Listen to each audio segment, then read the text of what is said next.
June 4, 1942, 400 miles northwest of Midway Island, the pre-dawn darkness hung over the Pacific like a shroud as Lieutenant Commander John Waldron stood on the flight deck of USS Hornet, his hand resting on the cold metal skin of his TBD Devastator torpedo bomber. In 6 hours, he and 14 other men of Torpedo Squadron 8 would be dead, their aircraft shattered across the ocean surface, victims of Zero fighters and anti-aircraft fire. Not one of their torpedoes would strike a Japanese carrier. Yet, their sacrifice, and thousands like it, would forge a weapon system that Japan would come to fear above all others. Not the spectacular dive bomber with its dramatic, near-vertical attack, but the low, slow, vulnerable torpedo bomber that approached its targets at wave-top height, offering itself as a target while delivering the underwater blow that could break a warship's back. The Japanese Navy, despite its own mastery of torpedo warfare, despite Torpedo Squadron 8's catastrophic losses, despite initial American torpedo failures that bordered on criminal negligence, would learn to dread the appearance of American torpedo bombers more than any other threat in the Pacific War. If you're enjoying this deep dive into the story, hit the subscribe button and let us know in the comments from where in the world you are watching from today. The paradox seemed impossible to those who witnessed the early disasters. How could a weapon system that suffered 90% casualties at Midway, that flew obsolete aircraft armed with defective torpedoes, that required pilots to fly straight and level through walls of anti-aircraft fire, become the most feared strike weapon in the Pacific? The answer lay not in the technology of 1942, but in what that technology would become. The Japanese understood torpedo bombers because they had perfected them. At Pearl Harbor, Nakajima B-5N Kate torpedo bombers had devastated Battleship Row. At the Indian Ocean raids, Japanese torpedo planes had sent the British carrier Hermes to the bottom in minutes. The Imperial Japanese Navy knew intimately what a well-coordinated torpedo attack could accomplish. They had written the doctrine, trained the pilots, and executed the strikes that established Japan's mastery of the Pacific. What they could not foresee was American industrial capacity transforming a failed weapon system into an instrument of naval dominance through sheer determination, innovation, and overwhelming production. The story begins not with success, but with failure so complete it bordered on criminal negligence.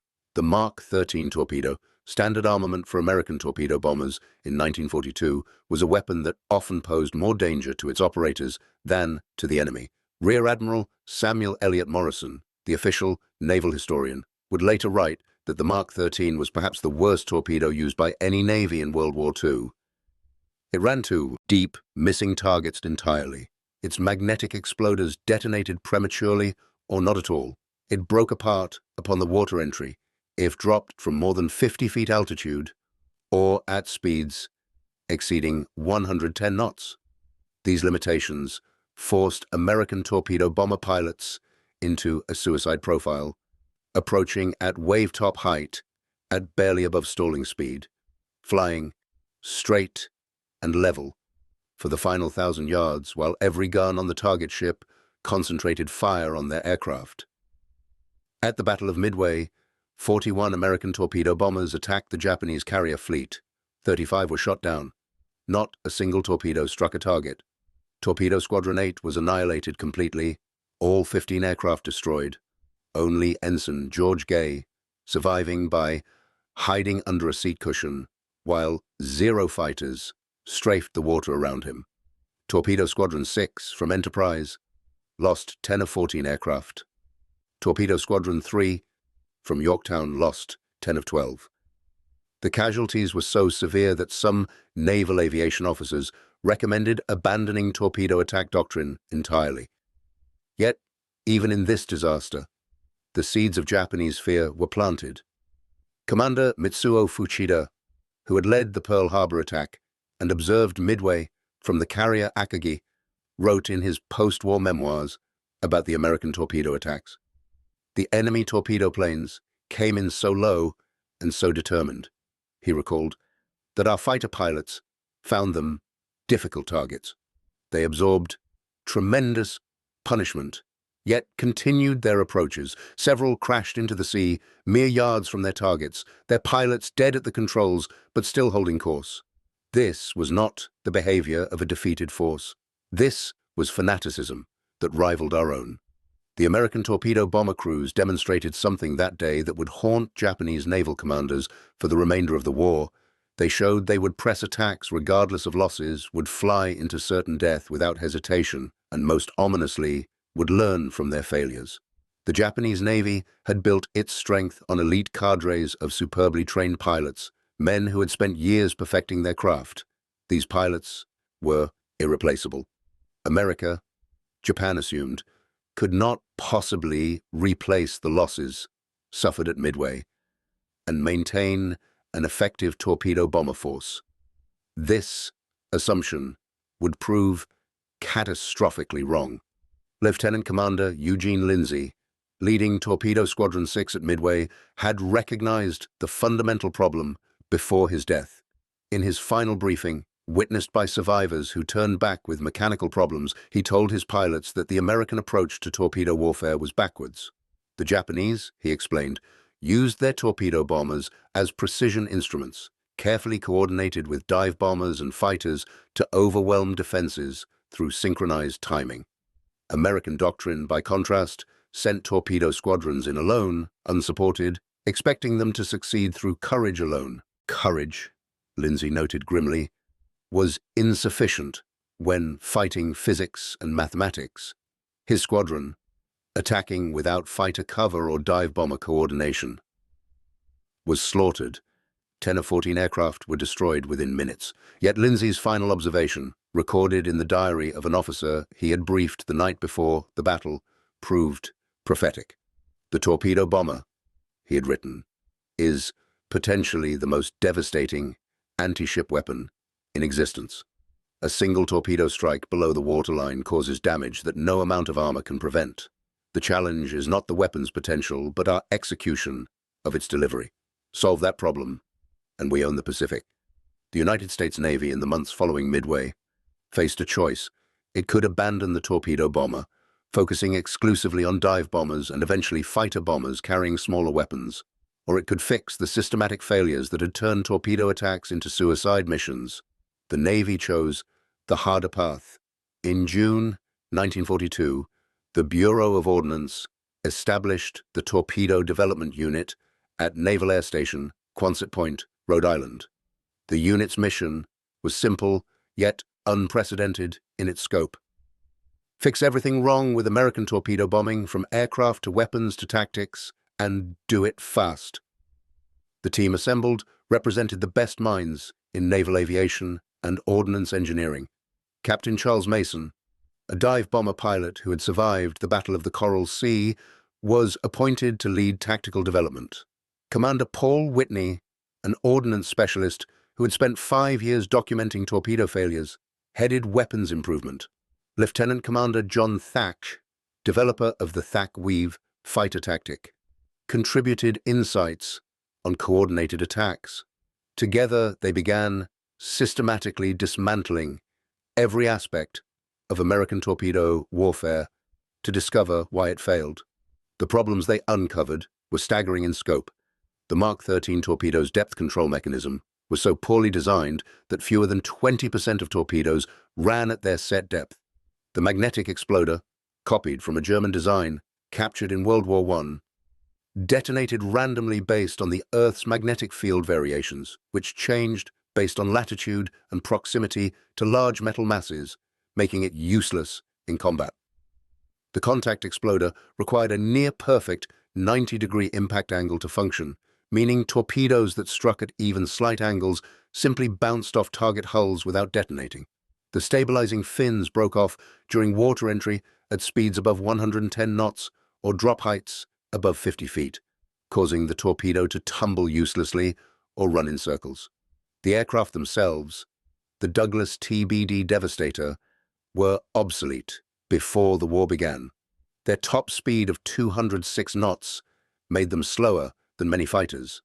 Their defensive armament consisted of a single .30 caliber machine gun in the rear cockpit, inadequate against determined fighter attack. Their range of 435 miles, fully loaded, was insufficient for the vast Pacific distances. Most damningly, they required nearly 3,000 feet of straight level flight to complete a proper torpedo attack run, during which they were perfect targets for anti-aircraft fire. Captain Mason's tactical analysis revealed even deeper problems. American torpedo doctrine, developed in the 1930s against hypothetical battleship targets, assumed attacks would be conducted at high altitude with long, leisurely approaches. This doctrine had never been tested against a carrier task force defended by modern fighters and concentrated anti-aircraft fire. The Devastator's low speed meant it took nearly 4 minutes to cover the final attack distance, during which every weapon on the target and its escorts could concentrate fire on a single slow-moving target. Fighter cover, when provided at all, was minimal because Navy doctrine prioritized fighter protection for dive bombers, which were considered the primary strike weapon.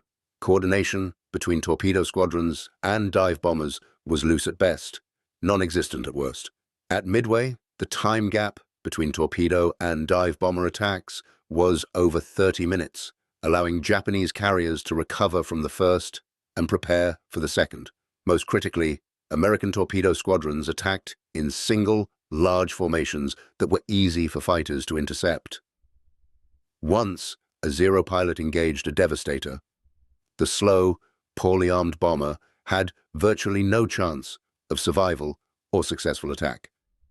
Commander Whitney's ordnance investigation uncovered a bureaucratic nightmare that had allowed defective torpedoes to reach the fleet. The Newport Torpedo Station, responsible for torpedo development, had operated in virtual isolation from combat forces for 20 years. Engineers there designed torpedoes based on peacetime test criteria, not combat requirements.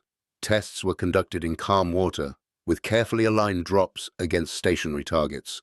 No one had tested the Mark 13 under combat conditions, dropped from varying heights and speeds, aimed at maneuvering targets in rough seas. When fleet reports of torpedo failures began arriving, Newport engineers dismissed them as pilot error. The magnetic exploder, they insisted, worked perfectly in tests. That it failed in combat was blamed on improper drop technique, incorrect approach angles, or insufficient maintenance by fleet personnel. This institutional arrogance had allowed a fundamentally flawed weapon to remain in service for years. It took direct intervention by Admiral Ernest King, Chief of Naval Operations, to force Newport to accept outside investigation of their designs. What the investigators found was damning. The magnetic exploder had never been properly tested under varying magnetic conditions. The depth control had been calibrated using fresh water, not salt water, which changed the torpedo's buoyancy. The contact exploder used a design rejected by German engineers 20 years earlier as unreliable. The stabilizing fins were attached using rivets that couldn't withstand water impact forces. Every component had been approved based on test results that bore no resemblance to combat conditions. The Torpedo Development Unit began its work with brutal honesty about the scope of the problems. They needed a new torpedo, new aircraft, new tactics, and new training methods. They needed these immediately while the war was being fought, and they needed solutions that could be mass-produced and implemented across hundreds of squadrons, operating from dozens of carriers.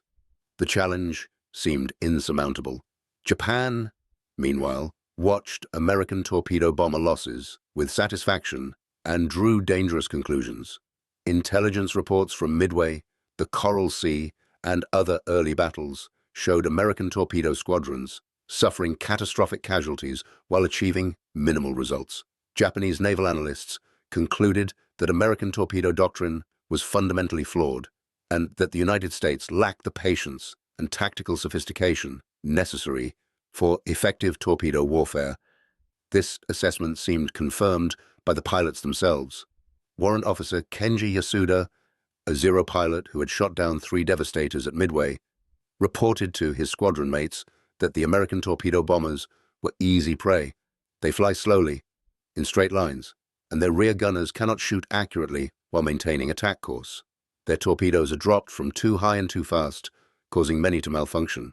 Even when torpedoes function, they run too deep or fail to explode. The Americans, he concluded, have the courage but not the skill for torpedo warfare. This contempt for American torpedo capability would prove one of Japan's most costly intelligence failures of the war. What Japanese analysts failed to appreciate was American capacity for systematic improvement and industrial-scale problem-solving. Where Japanese doctrine relied on elite pilots executing perfect attacks, American doctrine would evolve to rely on overwhelming numbers of adequately trained pilots executing good enough attacks supported by superior technology and coordination. The difference was philosophical. Japan sought perfection. America sought results. The Torpedo Development Unit's first breakthrough came in October 1942 when Commander Whitney's team completely redesigned the Mark 13 stabilization system.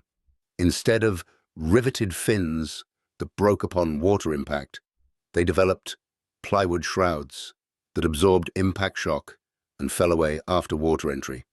Instead of rigid attachment points, they used breakaway connections that allowed controlled separation under stress. Testing at Narragansett Bay showed immediate improvement. Torpedoes could now be dropped from 200 feet altitude at speeds up to 240 knots without breaking apart. This seemingly minor change revolutionized torpedo tactics. Pilots no longer needed to descend to wave-top height and slow to near-stalling speed before dropping. They could approach at higher altitude and speed, improving their chances of survival while maintaining attack effectiveness. The increased drop parameters meant torpedo bombers could evade some anti-aircraft fire and gave them more flexibility in attack approach. The magnetic exploder proved more difficult. After months of testing, Commander Whitney's team concluded it was irredeemably flawed and recommended its complete removal. This decision, made in December 1942, was controversial. The magnetic exploder was supposed to detonate torpedoes beneath enemy ships, breaking their keels, causing damage that couldn't be repaired at sea. Contact exploders, by contrast, exploded against ship hulls, causing damage that could potentially be contained. But a weapon that worked 20% of the time was worse than useless. It gave false confidence and wasted attacks. In January 1943, the Navy ordered magnetic exploders removed from all Mark 13 torpedoes and replaced with improved contact exploders based on British designs. The change was dramatic. Torpedo hit rates, which had averaged below 10% in 1942, immediately jumped to 30%. As improved contact exploders were distributed fleet-wide through spring 1943, hit rates climbed steadily. By summer, well-trained squadrons were achieving 50% hit rates in combat. Each successful hit validated the program and demonstrated that the problem had never been the concept of torpedo bombing, but rather the execution of American designs. If you find this story engaging, please take a moment to subscribe and enable notifications. It helps us continue producing in-depth content like this. The aircraft problem took longer to solve, but would prove even more significant. The TBD Devastator was obsolete, and no amount of modification could change that fundamental reality. Its replacement, the TBF Avenger, had been rushed into production in 1941 and entered service at Midway, where 6 Avengers from Hornet's VT-8 detachment attacked Japanese carriers. 5 were shot down. The 6th, so badly damaged, it barely made it back. The early results seemed to confirm the Avenger was simply a bigger, slower target. But the Torpedo Development Unit recognized the Avenger's potential.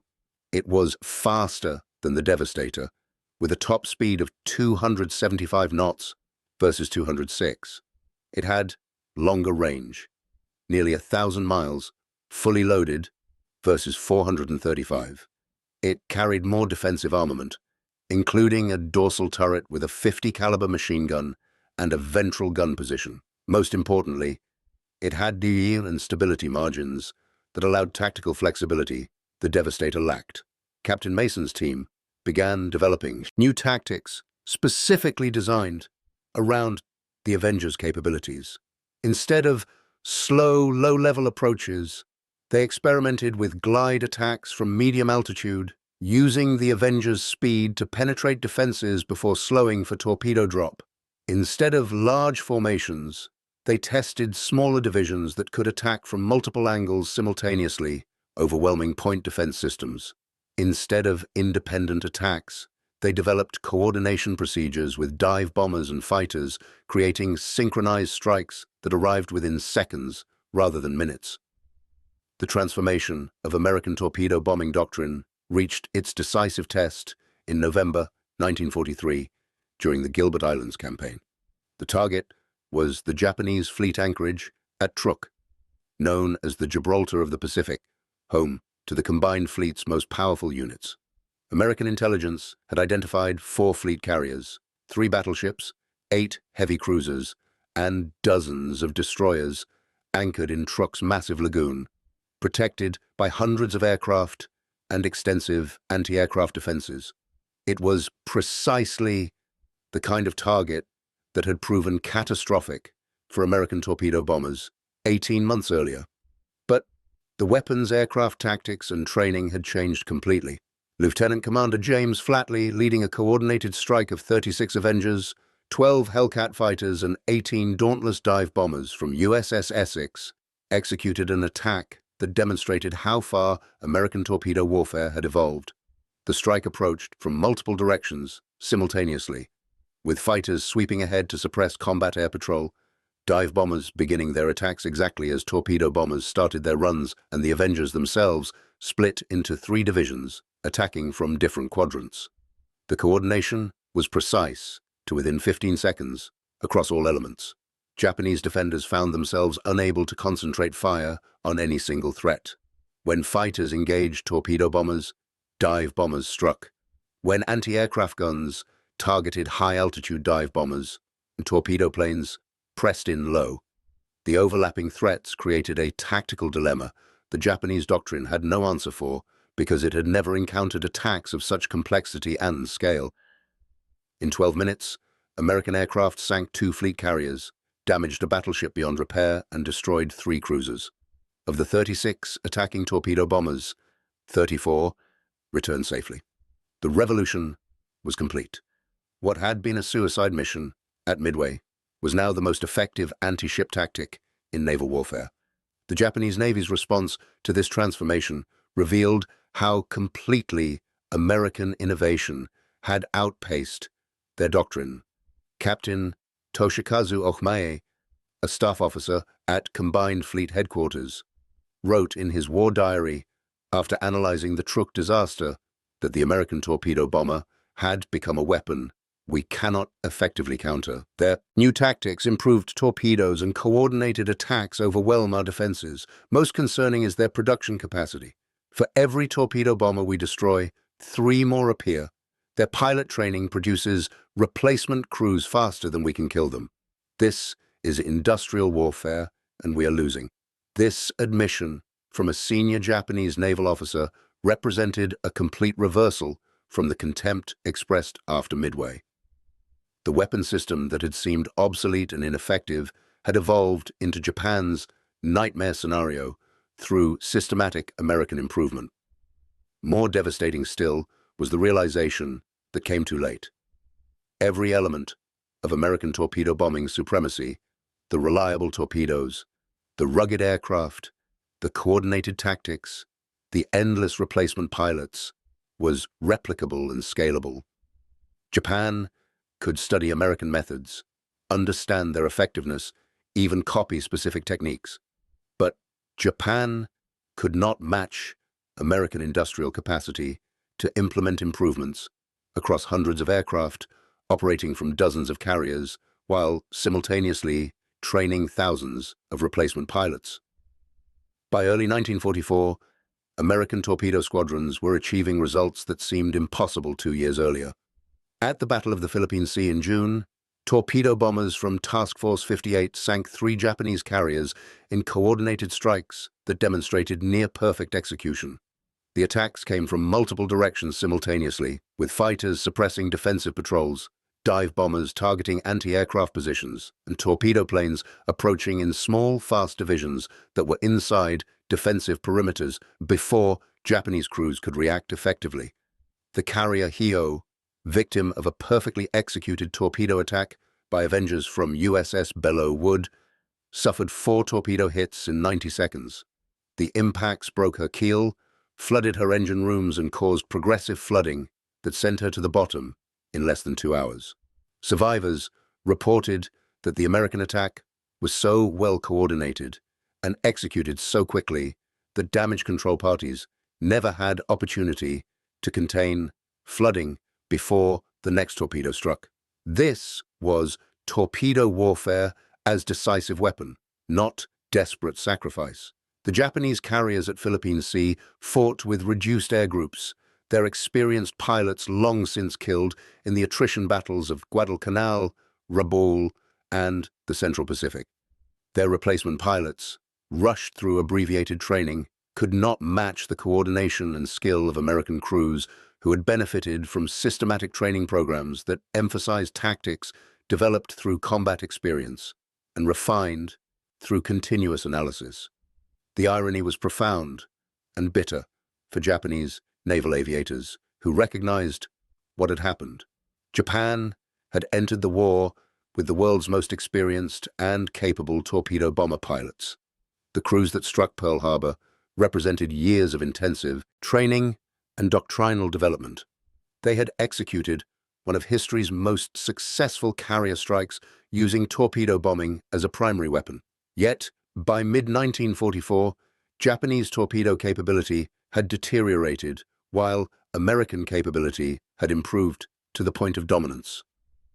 Lieutenant Zenji Abe, one of the few Pearl Harbor veterans still alive in 1944, wrote in a letter to his family that was discovered after the war, "We taught the Americans the power of the torpedo bomber at Pearl Harbor.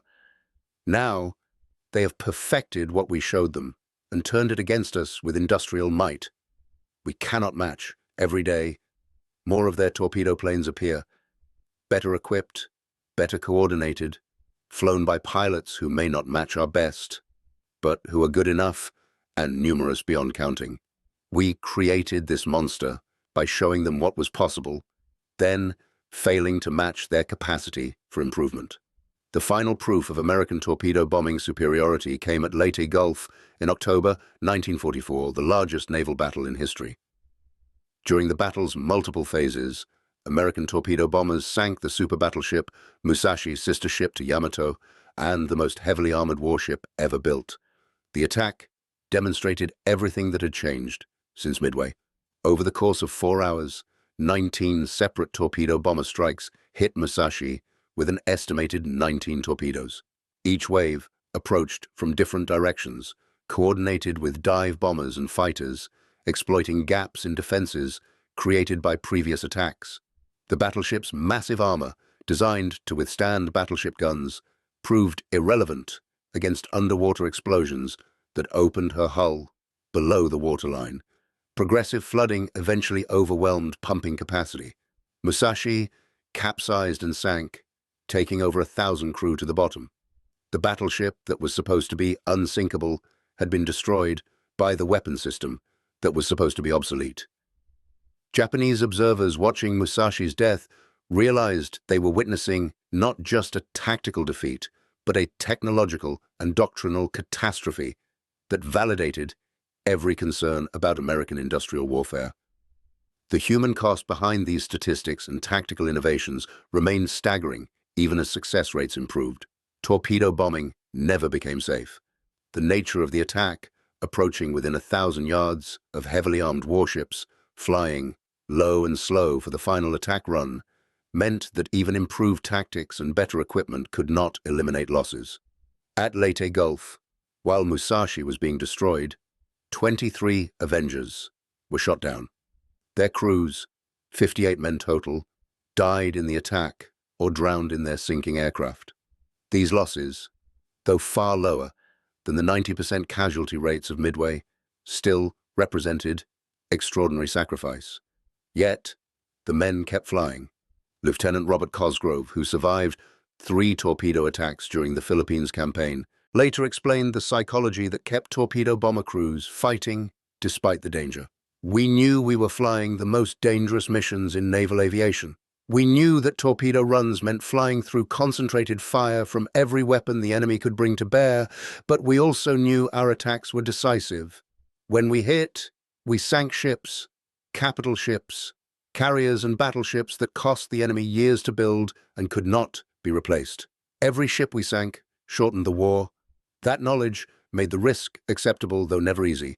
The contrast with Japanese torpedo bomber operations in the war's final years illustrated how completely the tactical situation had reversed. Japanese torpedo squadrons, once the terror of the Pacific, had been reduced to desperate kamikaze attacks because conventional torpedo operations had become impossible against American defenses. The same coordination, fighter cover, and radar-directed fire that made American torpedo attacks so effective had made Japanese attacks suicidal. At the Battle of the Philippine Sea, Japanese torpedo bombers attempting to attack American carriers were intercepted 40 miles from their targets by radar-vectored fighters and destroyed before reaching attack positions. Those few that penetrated fighter cover were shot down by massed anti-aircraft fire from battleships and cruisers, positioned specifically to protect carriers from torpedo attack. Not a single Japanese torpedo bomber survived to drop its weapon. The weapon system that Japan had perfected had been rendered obsolete by American tactical and technological advancement. The students had surpassed the masters through industrial capacity and systematic innovation that Japan could not match. By 1945, American torpedo bombers had evolved beyond attacking ships to striking land targets, bridges, and submarines with equal effectiveness. The Grumman TBF Avenger, derided as a death trap after Midway, had become the most versatile strike aircraft in the Pacific. Modified versions carried rockets for ground attack, depth charges for anti-submarine warfare, and eventually early air-to-surface missiles. The aircraft's reliability and payload capacity made it invaluable for missions that had nothing to do with its original torpedo bombing role. Yet, the torpedo mission remained its primary function, and the mission Japanese forces feared most. When American carriers approached Japanese-held islands in the war's final months, Japanese commanders prepared primarily for torpedo bomber attacks because they knew these strikes could sink any vessel in harbor before it could escape to open water. The psychological impact of this fear represented complete reversal from early war assumptions about American naval aviation weakness. The statistics of American torpedo bomber production and operations in World War II reveal the industrial might that transformed a failed weapon system into a war-winning capability. Grumman built 9,839 TBF Avengers between 1942 and 1945, an average of 7 aircraft per day at peak production. Eastern Aircraft, a General Motors division created specifically to build Avengers under license, produced an additional 2,882 TBM Avengers. The combined production of 12,721 torpedo bombers exceeded Japanese production of all carrier aircraft types combined during the same period. This numerical superiority meant that American carriers could absorb losses that would have crippled Japanese air groups and continue operations without interruption. When a torpedo squadron suffered casualties, replacement aircraft and crews arrived within weeks. Japanese squadrons that suffered similar losses often never recovered operational capability because replacement aircraft and trained crews were unavailable. The training pipeline that produced these crews represented another dimension of American industrial warfare that Japan could not match. The Naval Air Training Command expanded from 4,000 students in 1941 to 100,000 by 1944. Training bases that had operated with dozens of obsolete aircraft in peacetime now fielded hundreds of modern trainers. The aviation training program graduated more pilots in 1944 alone than Japan trained during the entire war. Quality varied, certainly. The rapid expansion meant that 1944 graduates were not as skilled as pre-war professionals, but American doctrine had evolved to accommodate this reality. Tactics emphasized teamwork and coordination over individual brilliance. Weapon systems were designed for ease of use rather than requiring expert handling. The result was good enough, becoming better than perfect when multiplied by overwhelming numbers.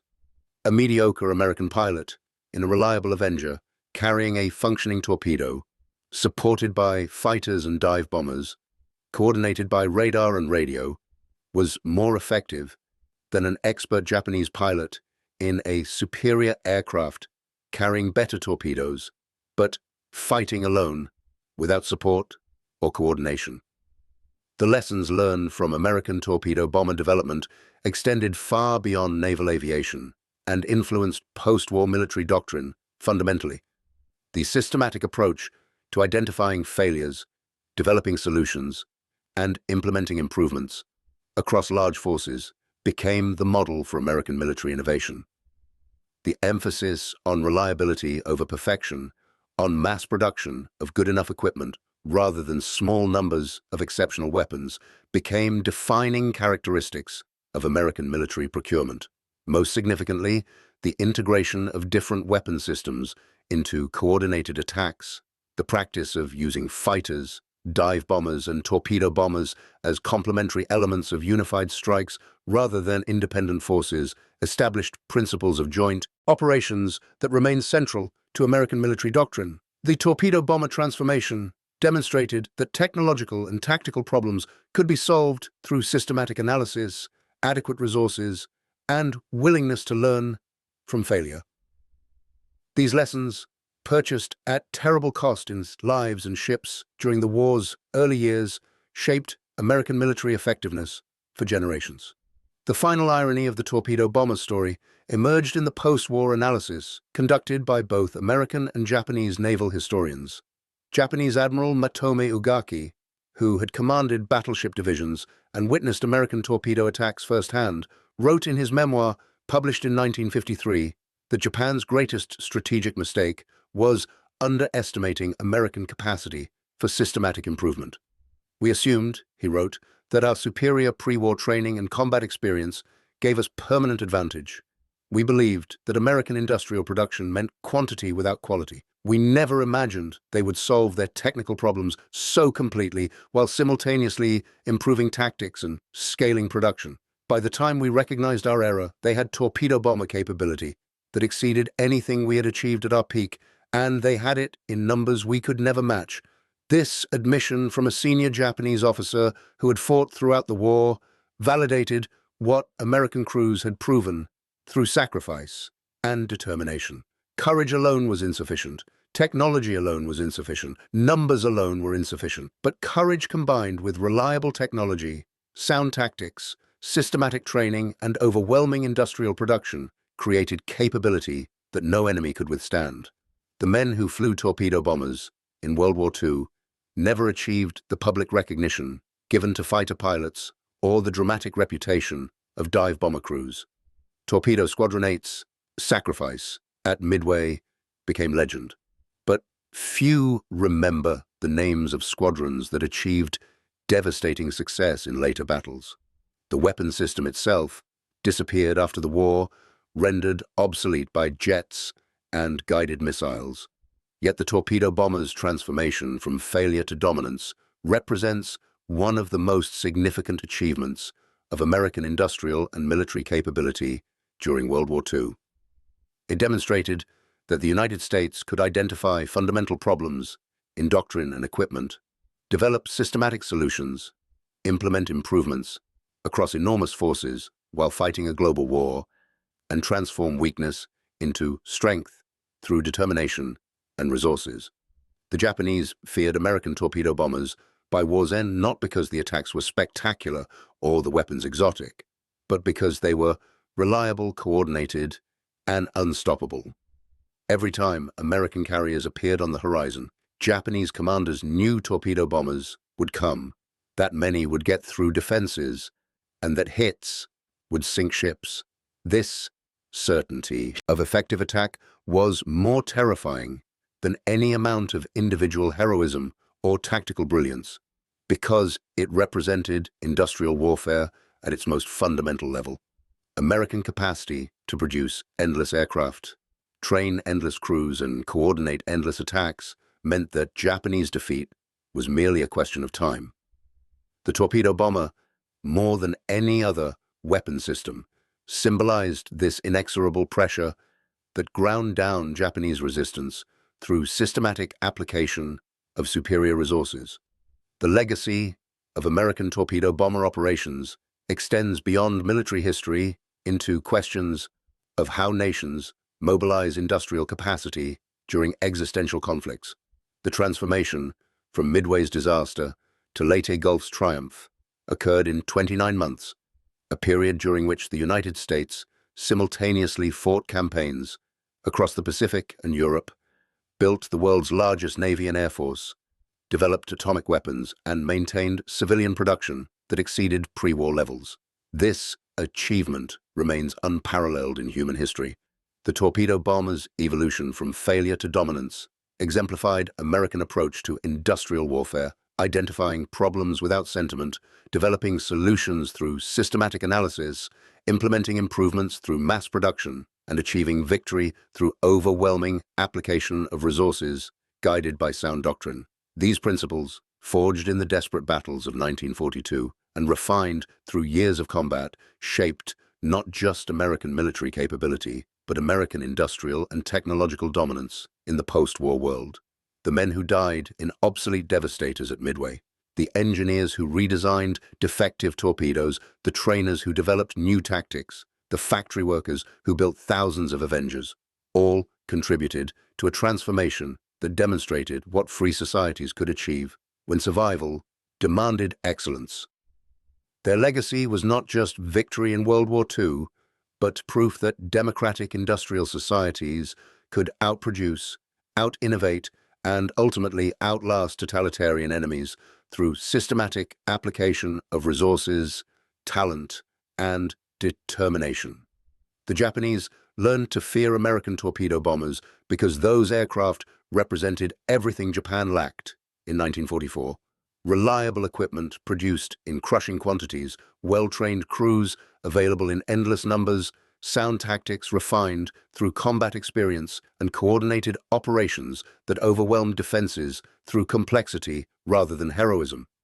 In that fear lay the recognition of inevitable defeat. Thank you for watching. For more detailed historical breakdowns, check out the other videos on your screen now, and don't forget to subscribe.